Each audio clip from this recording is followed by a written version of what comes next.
My Republican friends, I got bad news for you. I actually like working with you. And it reminds me of the days I was in the Senate. You know, things, we argue like hell and then we get things done. But look, before I begin, I want to say a few words about an important anniversary that we mark tomorrow. 2 years ago, shortly before dawn, Russian troops marched across the border in Ukraine. And Putin believed he could easily bend the will and break the resolve of the free people of Ukraine. That he could roll into Ukraine and he would roll over them. 2 years later, he remains wrong. He didn't do that. He wasn't able to do that. Kyiv is still standing. Ukraine is still free. And the people of Ukraine remain unbowed and unbroken in the face of Putin's vigorous onslaught. This is due to their sheer bravery and their sacrifice, but it's also due to us.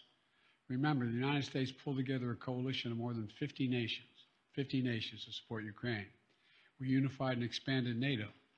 We can't walk away now. And that's what Putin is betting on. He's betting on we're going to walk away. That's why I'll be speaking to the G7 folks, so some of the heads of the European Union and NATO today. That's why I'm announcing more than 500 new sanctions in response.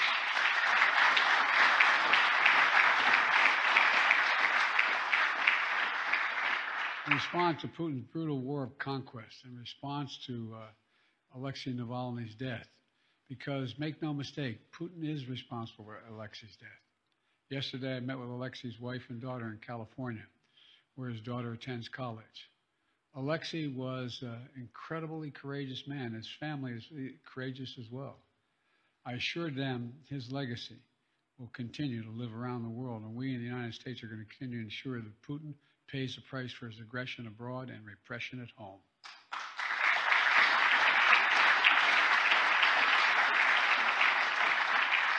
But let me be clear. The House of Representatives must pass the bipartisan National Security Bill. The bill provides urgent funding for Ukraine, and it passed overwhelmingly in the Senate. And there's no question, none. If the Speaker called for a vote in the House, it would pass easily today. Instead, they went on vacation. I mean, it's just, well, look, folks, all kidding aside, history's watching. The clock is ticking. Brave Ukrainian soldiers and civilians are dying. Russia is taking Ukraine territory for the first time in many months. But here in America, the Speaker gave the House a 2-week vacation. They have to come back. They have to come back and get this done. Because failure to support Ukraine in this critical moment will never be forgotten in history. It will be measured, and it will have impact for decades to come.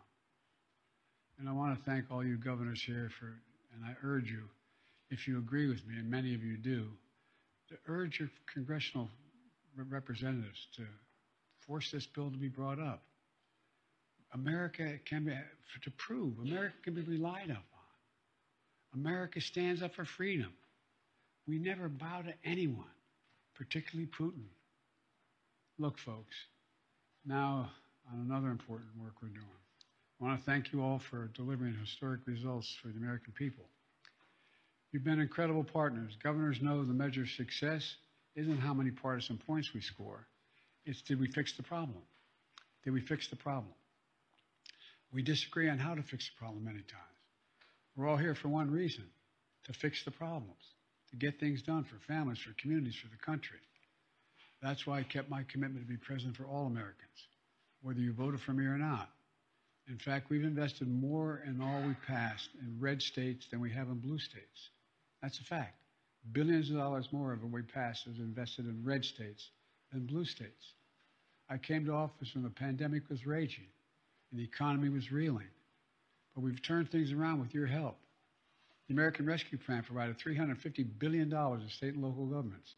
And many of you put that money up for cops on the beat, bringing down violent crime across the nation, which we've done, to bring 500,000 teachers and other school personnel back into the classrooms, to prevent foreclosures and evictions, to keep 8 million families in their homes.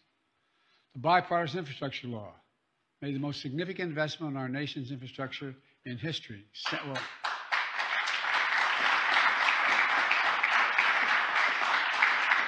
Eisenhower's interstate highway bill maybe did it as much. but over 46,000 projects already, 46,000. And we're just getting started. It's just the beginning. Modernizing roads, bridges, railroads, ports, airports, public transit, clean water, high-speed internet, affordable high-speed internet, everywhere. I've stood with Governor Evers and Walz and as rebuilding the Botnick Bridge.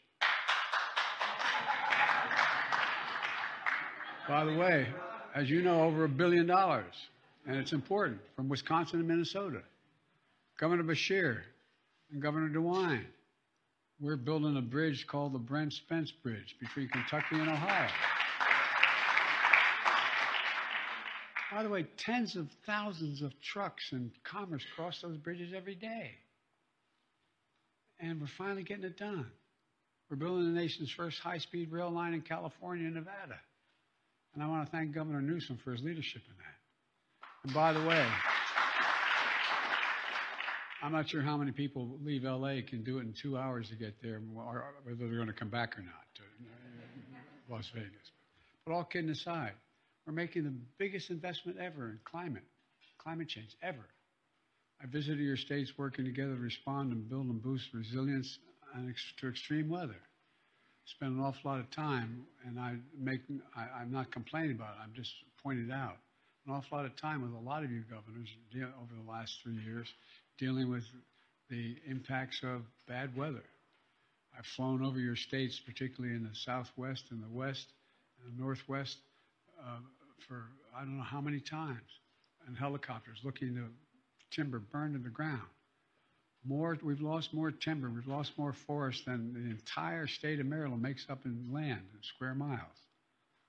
We're building cleaner, more reliable power grid, promoting clean energy and advanced manufacturing industries of the future, made in America, made in America. You know, one of the things that I didn't know, maybe you knew, but I'd been around a long time in the Congress. I didn't know when they passed the legislation relating to the right of labor to organize in the 30s, that there was a provision. It said if the president provides, if the Congress gives the president money to invest in America, to build things in America, to spend money in America, to spend money for America, they should do two things. One, they should hire Americans to do it, and two, they should use American products. Well, guess what? Didn't happen in Democrat or Republican administrations for the longest time. And so guess what happened? We no longer, we're no longer disclosing just in factories in their states. What was happening the last 20 years in all of our states, including my state of Delaware? The business decided labor's cheaper overseas, so we export the factory and import the product. Well, we're building factories here in America now, not overseas.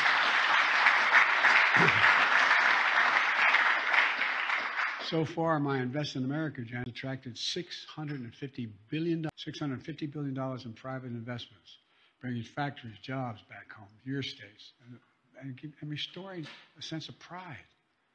How many times you see people in your states had that factory where for maybe it only employed 500 to 2,000 people, and for generations, people, family after family, showed up and worked in that factory, and all of a sudden it's gone. It's overseas. But now they're coming back. They're coming back, and with it, pride is coming back.